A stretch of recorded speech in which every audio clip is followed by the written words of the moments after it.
Hello everybody and welcome back. Today we're going to be doing our second to last Duskmourn set review. We're going to be going over all of the colorless cards. Now if you've missed the colors and the introduction, please go check them out, especially the introduction, because we go over new and returning mechanics, as well as all the different draftable archetypes, which will help you for these videos. Yanks, how you doing? Good, ready to see what kind of fixing we get in this set. Or vehicles. I'm hoping to see some vehicles for survival. For those of you guys who are new to our set reviews, we're going to go over each card and give it a rating 1 to 10 based on how we think it'll do in the average limited environment. So that's a sealed and a draft. So, highly synergistic cards sometimes take a bit of a hit. Like they can perform better if you get all the right pieces, but you won't always. So let's go ahead and start with Attack in the Box. That's funny. 3 mana for a 2/4. When it attacks, you may have it get +4/+0 until end of turn. If you do, sacrifice it at the beginning of the next end step.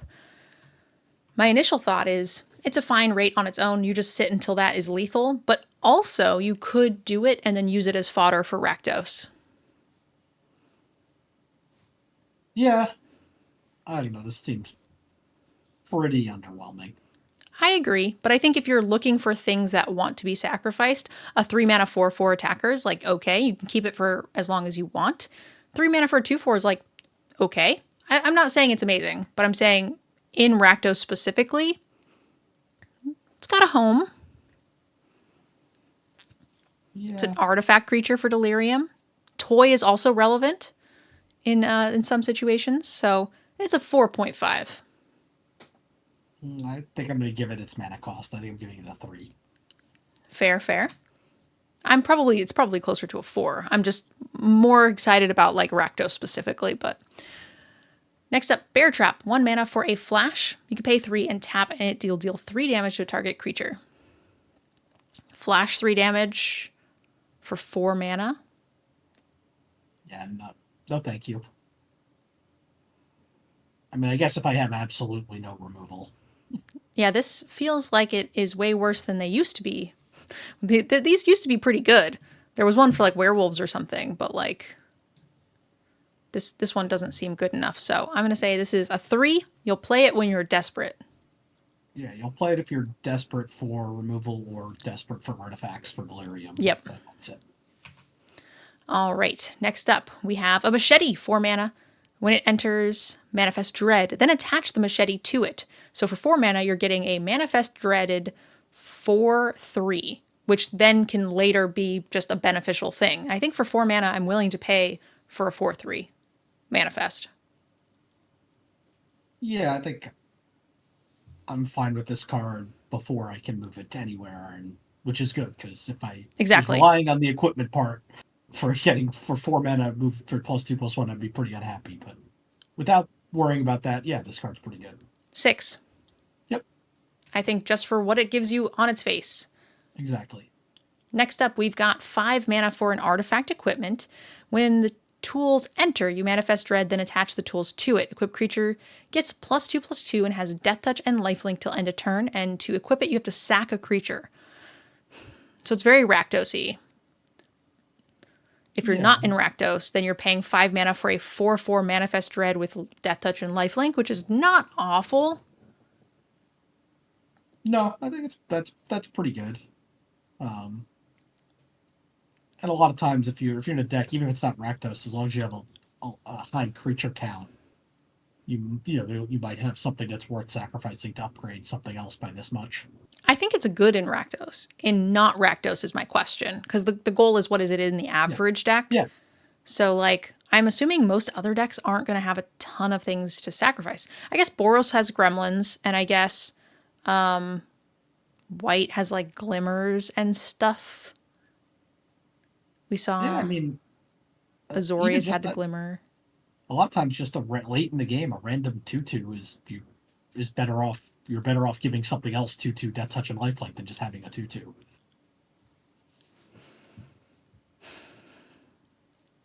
And then they remove it, and you're just like, oh, I don't think I'm into that. Then you're just out the 2/2 that wasn't doing anything anyway. Yeah, it's a very, very good 2-for-1. Most 2/2s do something like survival or whatever. We're not playing just straight up bears anymore. So I I don't don't think know. I like this outside of Rakdos. Unless you're just happy with a 4, like I am still moderately happy with a Yeah. 4/4 Death Touch lifelink. I just don't want to give it the credit for the sacrifice of creature in most situations. I mean, I know it's been a while, but Batterskull was pretty much a bomb. And you're getting a 4/4 life death for this as death touch. Yeah, I think this is like a 6, and I think it'll play up in Rakdos, but I'm not over the moon about it. Yeah, I'm pretty high in this card. I think it's like a 7. All right, next up we have Found Footage, 1 mana for a clue.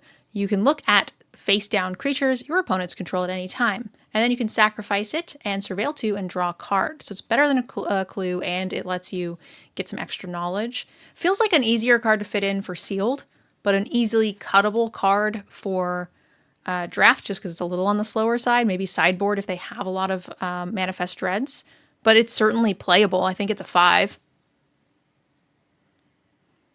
Yeah, it's a.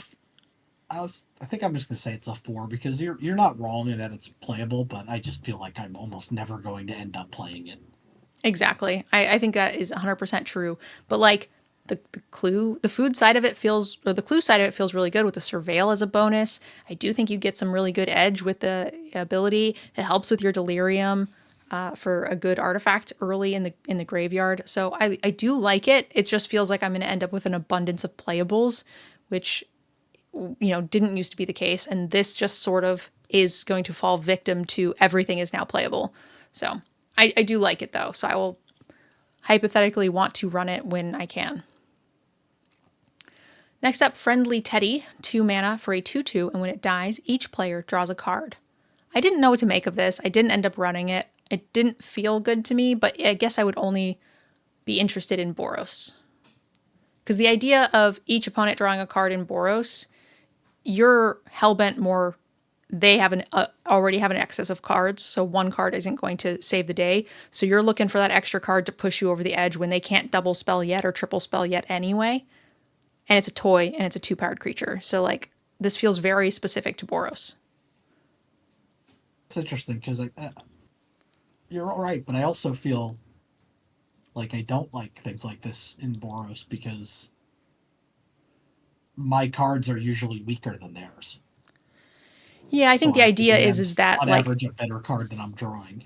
I agree, but the problem is like you run out of gas Yeah. and they're at like 2 or 4 and they stabilize, right? So you just need that extra card. You need to draw that combat trick. And then they still have 5 cards in their hand. What's a 6th card, right? Like at that point when you're on turn 4 and 5, them having 6 cards or 7 cards instead of 5 or 6 is probably not making the difference, but one extra combat trick could be Yeah. the deciding factor. And it's a toy and the 2 power and yada, yada, yada. But I don't think it's going to be at all worth anything in the average deck. And I agree. I don't think I like this in just like a generic aggro deck. Yeah. Yeah, I think this is like a 4. I think this is a very Boros only 5. And then the rest of the time it's like a 3. Sure. Ghost Vacuum. This card is Hammy's excited. Busted. 1 mana. You can exile target card from a graveyard, any card, and then you can pay 6 and tap and sacrifice it and put each creature card exiled with the Ghost Vacuum. You get a copy of it as a 1/1 flying spirit. Activate as a sorcery. This card is insane. It was absolutely game ending. A little slow, but very game ending. It kept them off delirium. It gave me 5 1/1s, 2 of which had ETBs. It gave me 5 flyers. Blech. Ended games. Yeah, my only problem with this card is there are decks where does actual nothing. Like against Boros, this card does literal nothing. You will be long dead before you can spend the 6 mana on that. And they don't care about their graveyard. I think it still does something. Like you're still going to, they're still going to get creatures in the graveyard. Yeah, but you don't care. Like that doesn't matter until you can spend 6 mana on this. And that's fine. Like, And you're the late game deck, so I'm assuming you're getting to the late game if you're against Boros or whatever. I don't care what I'm playing. I think I'm playing this. I don't think I'm not. I don't think I'm ever cutting this card, but I think it has a weirdly not per your deck, but per what you're playing against has a very wide range. I agree. You could be getting bombs or you could be getting generic creatures, but when you're getting 5, 6, 7 of them, I really don't care. And the Delirium is such a sweet bonus. This is an easy 8 for me. Yeah, I'm even happier to go higher. I'm going to say a 6, and I want to go lower. Wow. Every single game I played it, I won with this card. Every single time it got played against me, I lost to this card. Like, it was so good. So I'm very, very stoked for this. So it's an easy 8 for me, but this will be our first, like, 2-point difference then. Yep. Glimmerlight, 2 mana for a +1/+1 and equip 1, but it comes into play with a Glimmer enchantment. So 2 mana for a 2/2 enchantment trigger artifact for the graveyard. Equip 1 is pretty cheap. I liked this card. This was a 6 for me. It's like a fine filler if you've got room. 5.5 maybe, but. Yeah, I think I've got this as a 5. It does a few different things, but they all kind of stink. I mean, a 2/2 for 2 that does your enchantment trigger is like a 5 on its own for me. The fact that for 1 mana you can equip and get +1/+1 all over the place, it really did come in handy.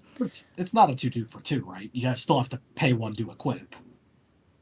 Oh, that's true. I did think that this one got the free attach. Yeah. But I mostly played it as on 3. I think that's what happened. I mostly played like a 2-drop, and then on 3 I would play this and equip it to the 2-drop. That's what I was doing. But either way, I really liked this card, so I will just stay a little higher on it. Yep. You're really low on the artifacts compared to me, which is interesting. Because I usually hate all artifacts. Like, I almost never want to play any of them. But I do think that they did a better job on them here. Haunted Screen, 3 mana for tap for Orzhov, or you can pay 1 tap for Temur. You can pay 7 and put 7 +1/+1 counters on this and activate only once. It's a spirit in addition to its other types. I don't typically like 3 mana ramp rocks in limited. I feel like the time of those are long since gone. But the fact that this will turn into a 7/7 later makes a lot of the like issues with that go away. Seems okay.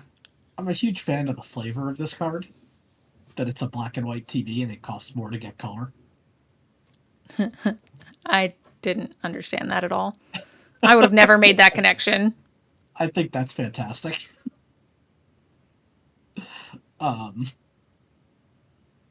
But yeah, I'm not sure.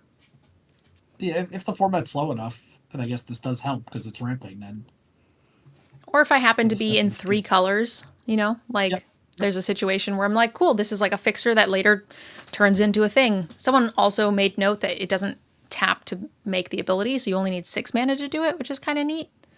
It'll die, or it'll tap itself so it can't attack, but on an end step or something. It's the speed, yeah. I don't love the fact that there's just a billion disenchants running around this format. Yeah.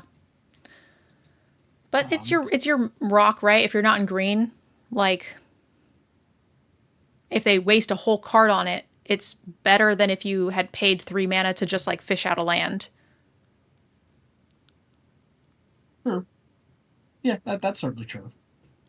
So I think it's okay. I think it's like a 5 that most decks just don't want. Yeah, it's like it's not even worth giving it a split because it feels like it's a split like 6 in white or black decks, but that's like most of the format, I guess, if you're at least one of those colors. So yeah, I think 5 is fine. Yeah, you need to be in 3 of the colors. 2 of them have to be white and black, right? So you could be like a white green deck splashing the black or whatever, but you just need to be in white, black plus something, and it doesn't matter what the main colors are, really. Next up, Keys to the House. 1 mana for an artifact. You can pay 1, sacrifice Keys to the House, search a library for a basic land card, reveal it, put it into your hand, then shuffle. So this costs 1 less than the last card, but do you see what I was saying about how, like, if they blew it up with one of the things, then you're just like still like, okay. 3 mana, tap, sacrifice the keys to the house, lock or unlock a door of target room you control. Activate only as a sorcery. So for 3 mana, essentially 4, you could unlock a really expensive room, or you could re-trigger an ETB room, which is nice. Yes. Card seems pretty bad. I feel like it is relevant if you are splashing, because we were just playing a shit ton of Bell, and Bell was 1 mana, get a land, put it on top. 1 mana, tap to draw. And this feels like at minimum you're doing that, and Bell saw a lot of play in Boros.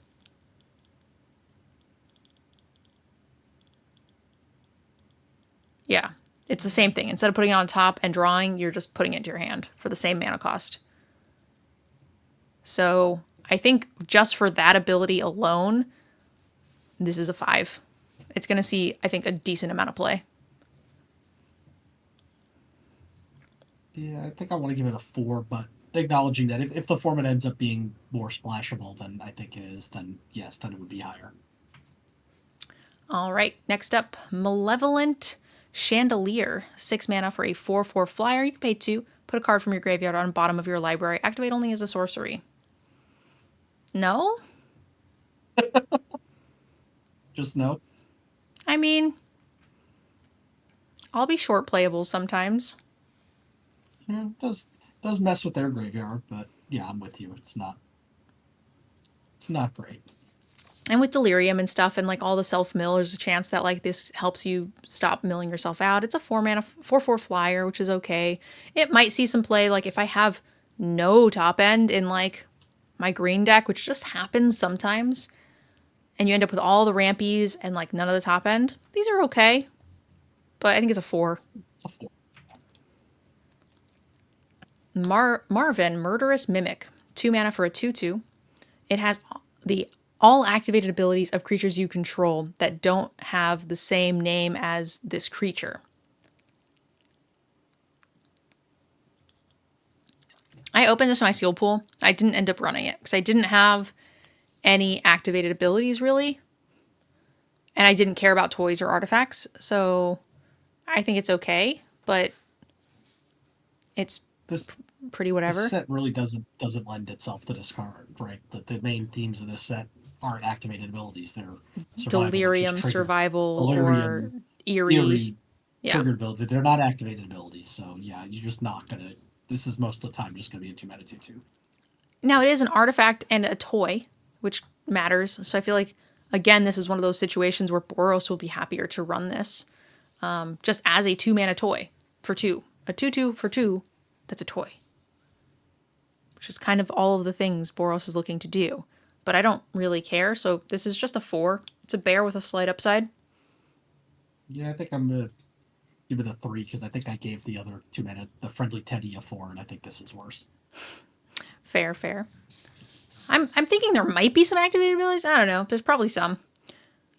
Saw, 2 mana for equip +2/+0, equip for 2. Whenever equip creature attacks, you can sacrifice another permanent.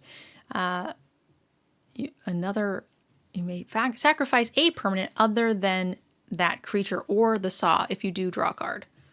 Seems great for Rakdos, but other than that, I'm not really interested. Yeah, I mean, you can sacrifice a land, I guess, which is nice, maybe. But, yeah. It's like a 3. 3. Next up, we got the land cycle. Enters tapped unless you have 13 or less life, and it's the Orzhov. These are always good, I think. Tap lands, play them sparingly, great for splashing. But if you're just 2 colors, I don't tend to like to play a lot of tap lands. But duels are always good. We usually give them about a 6. I think this cycle's going to be a 6. Yeah. 6 seems about right. This one is taps for a black, and I'll also tap for a red. Activate only if you control a swamp or a mountain, which will certainly matter. So these are 7s. They're significantly better duels. You're going to be in one of these 2 colors as a main, right? Yeah. I guess they're worse for splashing. Why? But, well, because if you're black-green, right, you might have forests and this, and that Yeah, doesn't help you but if you're trying to splash red. I'm saying, like, I think they're worse for splashing that third color than the other ones, but they're way better for your two main colors. I think if you're splashing red, then you have time to wait until you get a swamp. Like usually your splash is like, bigger end stuff. It's not your 2 drops and 3 drops. I'm not. I think if you cannot find either of these 2 colors, then you have bigger problems. Well, yeah, it's also like, I guess if it is better. I'm trying to think of words.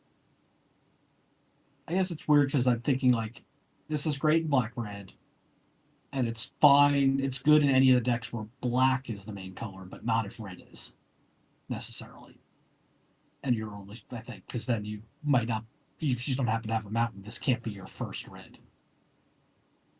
Well, if you don't happen to have a mountain, if black is your main color, you have black, and it still works. No, I'm saying if you're like red green, and this is your only red that you drew, so these are really good in all the black decks. Obviously, great in Rakdos. I don't know. Maybe I'm just nitpicking too much, but I think so. They're good. Because like my splashes are 5 drops. They're like bombs. They're whatever. Like this seems like a banger. Like one of the best splashies we're gonna get. And it's rare. So I'm not gonna hold that against it. I agree that there is a chance that it is one of your first lands that you play and you can't cast your 5 drop on turn 2, but like I don't give a shit. So I'm just here for the 7. Like you're gonna take like playable 7s over duels a good chunk of the time. But I also know that I don't take lands highly enough, so I think it's a 7. Yeah, I think it's better than the other ones, but I'd say 6.5. All right, then let's go through these. This was the 6. This is the 7, 13 or under life. That's a 6 for me. Also for Yanks, same for these are the ally lands, right? I think there's all 10 of them. Oh, there's all 10. Damn. There's a lot of duels then. Okay, this is a 6.5 or a 6.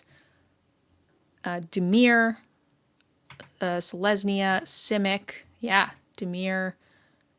Yes, there's the common one, the Orzhov. top 13 or less life, there's all 10, then there's only the allied for the rare ones. Ally, okay, that makes sense. Yeah, you certainly don't need all of the rare ones. I think those are going to be good in constructed too. 6, 6, 6. Terramorphic Expanse. We've seen this printed a bajillion times. These are always good. I've been spoiled now. The colorless lands often now tap for colorless, and you can sack them to find the color. Yep. What? Oh, I said yeah. No, yeah, so I'm a little spoiled. So this is an okay fixer, but like a 5 now, because I'm spoiled. That's fair. Thornspire, 6 or 6.5. Valgavoth's Lair. It has hexproof. Enters tapped, and you choose a color. You can add a mana of the chosen color. Okay. We just saw that in Bloomburrow at Common, didn't we? Yep, but this is an enchantment. Oh, sick. Didn't notice. So you get 1 little bonus trigger out of it. That's cool. Huh. I don't hate it. It's a good fixer. Would you run this if you were just straight up 2 colors and wanted enchantments? Yes. Yeah. So, cool. 7? I'm going to say 6 because it's always tapped. Yeah. So it's not, I don't want to put it a full point better than the common ones that are at least untapped a decent amount of the time. I can get behind that. 6 it is. Ooh, and that's it. That's the end of our color list. We can ooh and ah over some of these really pretty, honestly, duels. The full arts have been very hit or miss for me in the last few sets, but I really enjoy these. I think this level of like horror gothic art is the style is up my alley. So I think that this is really, really pretty. Okay, Yanks, what do you think of the multicolor cards? Or colorless cards? I like the fact that there's a decent amount of fixing the lands. Not a huge fan of most of the artifacts, but there were a couple decent ones. Not a huge fan in general of the fact that like every equipment nowadays comes with a creature. That kind of defeats the whole risk reward of running equipment. Yeah. Well, in fairness, most of the equipment was just bad, and we didn't run them for many years. So there was a lot less risk reward when they were just kind of unplayable. I think it is nice that they don't have a whole cycle of cards that is useless at this point. That's fair. I don't know. But I'm also a little selfish because I like creatures. Therefore, equipment sort of like, jive with me. I know you're not a huge creature fan, so I know that those just seem a little strange for your play style. I just think artifacts should be artifact. Like equipment should be equipment. They shouldn't be creatures too. Not every time. I would agree with you if they were if they were playable more often. But before we made this change, they were like 95% all unplayable. So like, ones are allowed to be bad. So you just don't like equipment. No, they've seemed to have forgotten the fact that they used to not be playable. They seem to forget that they were bad. All right. Well, for those of you guys who are watching on YouTube, please let us know what you think of equipments down below in the comments. Don't forget to check out our sponsors. They are listed down below. We have Elgato, Anthros, Cool Stuff Inc., and Mtgnerdgirl. Just clicking those links every once in a while shows support to the channel and lets them know I sent you and convinces them to continue sponsoring us. Like and subscribe to the channel as always, and we will see you next time for our very last set review, which is going to be multicolor. Thank you guys so much for watching. Bye.